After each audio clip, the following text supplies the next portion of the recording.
Welcome back, Southwest Florida. We're here at the American Legion Post 38, downtown Fort Myers, a staple in our community. And when you're downtown Fort Myers, you got to think about who's running this city. And it's the mayor of Fort Myers, Randy Henderson, who's the head man in charge. And we're so thrilled to get him back on Lead Pitch Live. Mr. Mayor, yeah. Good to see you again. It's always good to see you, Mr. Mayor. And Thank I you. will say that, and I say this all the time, that you've always been a friend of the TV show. Yeah. You come on in political season, non-political season. Whenever I call your office, you show up, and I don't know, I've had that kind of convenience with the mayor in my 25 years on the air. Of course, I've interviewed all the mayors, so thanks for always being available. Absolutely. And you've been running around a lot. Yeah, it's busy. Now, let's go straight to the Freed report so we can cover something on that. Yes. It's consumed a lot of your time. When you first saw it, well, a little background, the Freed report was an independent report done by an auditor that the city hired to come in and study the police department. Came out with a lot of negative things about the police department in terms of the way it treated the minority community, the way it went about its policing, nepotism, favoritism, and all these kind of things that said that the police department, the city of Fort Myers, needed to look within itself and make a list of changes to make it a better place for everybody. When you read the Freed report, were you surprised? I was not surprised, Lee. I've been at this work a long time. And during the course of doing this work, there have been a lot of citizens that have expressed concern about the police department. And it occurred to me that we need to get outside the purview of city management and the police department and try to figure out how we can do better. And I credit our city attorney, Grant Alley, for coming to my aid when I reached out to figure out how can we do better. He introduced me to a former federal prosecutor who was able to give me some encouragement, and that's where I learned about the opportunity to hire the Louis Free Agency. Didn't know who they were. The key word for me in that moment when the council and myself were trying to figure out, can we do better? What should we be doing better? Was independent report. Are you happy that the report was done? Well, I think the report gives us a roadmap forward. I'm happy. Not only am I happy about it, what I was really pleased with is once I learned that such a report was available to us, that we could avail ourselves for a handsome price, I might add. It was independent, that we could begin to understand what we have. I'm concerned that we need more of the Freed report. We need to go back for a round two, make sure we tidy up things the way they should be. We have a police chief who's embracing the report. Before he embraced it, the new city manager, Saeed Kasemi, once he learned of the report, he investigated who the Louis Free Agency is, what can they offer the city of Fort Myers, and once he had done his homework, I credit the council for following his recommendation. Let me go to you forward. as the mayor. Yep.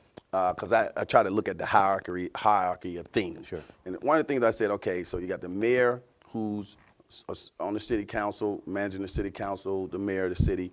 Then you got a city manager who the chief of police reports to. In the old world, Billy Mitchell and Chief Baker reported to Billy Mitchell. Right. I still see the city council and the mayor distance from that particular department. Yet you guys will still be the buck stops here. As a mayor, is it fair for the buck to stop with you? Well, I expect it. I expect it to start and stop. We don't have a Louis Free Agency if I don't start kicking the tires and figuring out what can we do better. And I learned that we had this opportunity. I brought it to Saeed Kasemi. He recommended it to the council. So yes, I think we have to understand that the council, under its current charter, does not engage on a day-to-day basis with any department head, including the chief. I examined, and let me take you back, Lee, probably 5 or 6 years ago, when I asked not only legal counsel, inside and outside of legal counsel, should we have a city police chief that reports directly to the council? We examined that question. And inside and outside of legal counsel, a thorough review was done, and it was recommended no, that would not be appropriate. I'm the one that asked the question. The answer was no. At that same time, we the council, myself and the council, sponsored 3 charter amendments And it would have been during that time that we would have changed the charter, because we changed it with regard to the city attorney, and we could have changed it for the city police chief had the recommendation supported that action. I asked a question. I thought we might ought to do it. The answer was no. Okay. The back to the Freed report.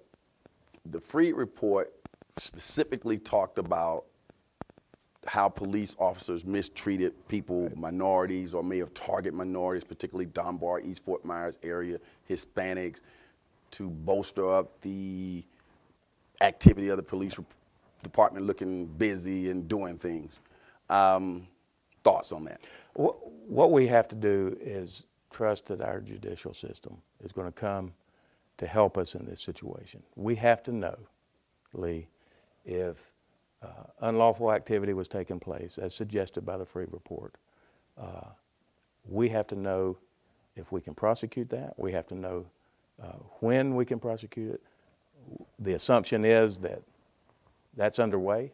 We don't really know because much of that information was redacted from the report. We have to respect the Police Bill of Rights.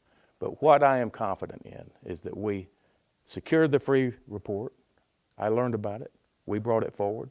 We endorsed it. We secured it. We've got a roadmap forward. And what I am intent on doing is making sure that we have emerged out of this process a better police department for it. And if there is wrongdoing, we correct that problem and we proceed forward. That was the disagreement in the city council on whether or not to go to a further investigation with the Justice Department. Yep. Many people on the council, including yourself, voted against it at first, Yep. and now Chief Diggs has moved forward with having a further investigation.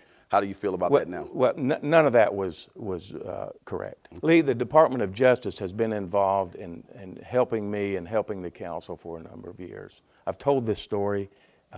They have wrapped their arms around this situation. They are helping us in multiple levels. And what we should avoid in this process as we begin to examine what's right, what's wrong, is making this a political situation. We need facts and we need to execute on the facts. We need to trust in our judicial system, which I do, and we need to solve the problems that are facing us. The Louis Free Agency report, the audit, is a roadmap for us to go forward and solve problems. Before, we didn't have such a roadmap, and we have that, and that's where I credit the council for being bold enough. There's never been a document in the history of this city with regard to our police department produced like the Louis Free report. It's an aid to us, it's an audit, it's a good one, and we probably should do more. When you hear people say, Mr. Mayor and other leaders, you should apologize to the minority community or apologize to people who were disenfranchised in this whole process,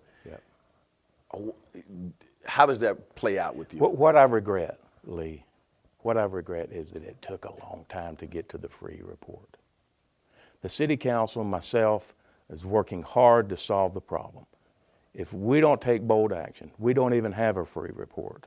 And I'm glad that we've got it. We're going to do better. That's what our charge is to do. We have taken this outside the purview of city management and the police chief. The former city manager and the former police chief. Our chief, Chief Diggs, is a superior professional. He's already making a difference. You give him the chance, which we're going to do, city manager and Chief Diggs are going to solve this problem. I will say, as a commentary, I have been impressed with Chief Diggs. I will also say that, and I've said this before, it's not, pumping you up or anything, that I think that in terms of the minority community, that over the years, you have been the most popular mayor in the minority community, African-American community, Hispanic community, in terms of your accessibility and having your hands on the pulse. How do you want the minority community to see you now? Go. My whole life has been about embracing everyone, including the minority community. Mainly because I was embraced as a young one by the majority community. I was taught that way. I was raised in a family to respect all citizens. If I don't reach out in my term as mayor and ask, how can we do better? We don't have a Louis Free report. I have told this story. I'm intent on getting to the finish line and making things better. This council is intent on it. And it's founded in this very, I'll say, intent effort to solve the problem as they exist, as reported in the Louis Free Agency, for all citizens, including the African American community. When we look at the City of Fort Myers Police Department 3 years from now, when you look at it, what are some things you will look at to say, job well done? We're going to be more professional. We're going to respect all citizens. We're going to show a decorum, as Chief Diggs has said, that starts with, how can I help as a police officer? How can I engage? I am your resource. Engage me. I am embracing you. Engage me as a police officer. I think Diggs wants to bring that kind of discipline to our police agency. It is unsettling to me that we would send law enforcement in anywhere where they would not be courteous and respectful and help citizens who are having problems. That's what I expect to happen, and I'm not going to accept 3 years. I think it better be sooner than 3 years. Okay, we're going to continue to get you back in here to keep us updated. We can't get it all covered in this interview, so I want to change directions. Sure. A lot of talk is being talked about now about the redevelopment of downtown, a lot of density coming in, condos, housing that will contribute to the tax base. That is the logic behind one of the things per city manager, and it'll be thousands of more people living in the City of Fort Myers downtown area, maybe taking away some of the beauty of the old simplicity. Yeah. What's your position on that? There is no way that we're going to execute on a plan that takes away any beauty. We're going to add to the beauty. I think that's the first important note, Lee. Modern consultants from across the Southeast, from Boston to South Florida, are helping us understand what are best practices, not only for Fort Myers, but for cities who are emerging in this time, in the 2017 time frame. Urban infill. We are an urban infill city.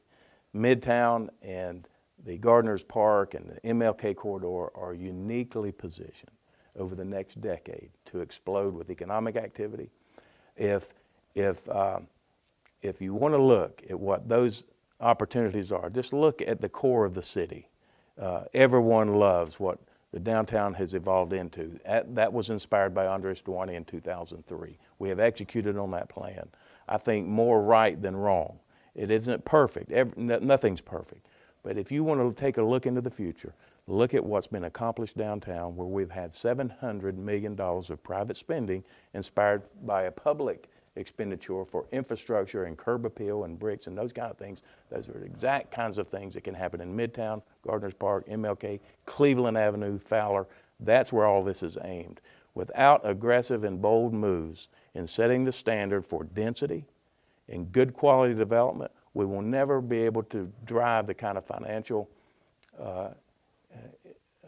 economic growth that's essential for us to achieve what we have achieved in downtown. And let me remind everybody, what's helped us achieve that is $700 million in private spending. So if we set the infrastructure in place, which our city management is doing now, we take the advice of consultants and we roll that into modern day urban infill planning for cities, we got the best chance of having a city emerge in modern ways, high quality of life ways, and that's what I think the vision is. All right, one final question. If I'm an average citizen, I live in the City of Fort Myers, particularly in the downtown River District area or there about the old stadium and things of that nature, how does that benefit me? The way it benefits is it creates jobs, it creates a safe environment. One of the things that economic development has proved over the years, it is one of our best crime fighting tools. The more economic development we have, the more jobs we have, the less crime we have in those areas. I'm a prime example of that when I, some 20 years ago, decided to move my office downtown, my private business real estate office downtown, where it was old and dilapidated, and it has sprung forward in great ways. We've had that interview on this show before, Lee. I've lived it. I've seen it happen. There's no doubt in my mind it's going to happen in the next decade, and Fort Myers and citizens are going to benefit from it. Are you running for mayor in 2017? I am running for mayor right now. That's no breaking news. There's no breaking news. Of course, we'll get you back in here during that time as well. Thank you, Lee. Hey, good luck with all you do, okay? Thank you, sir. As the mayor of Fort Myers, I've always been a friend of the show, and Let's continue to keep him in here and keep us informed. He'll talk to you. We'll see you next week on Lee Pitts Live.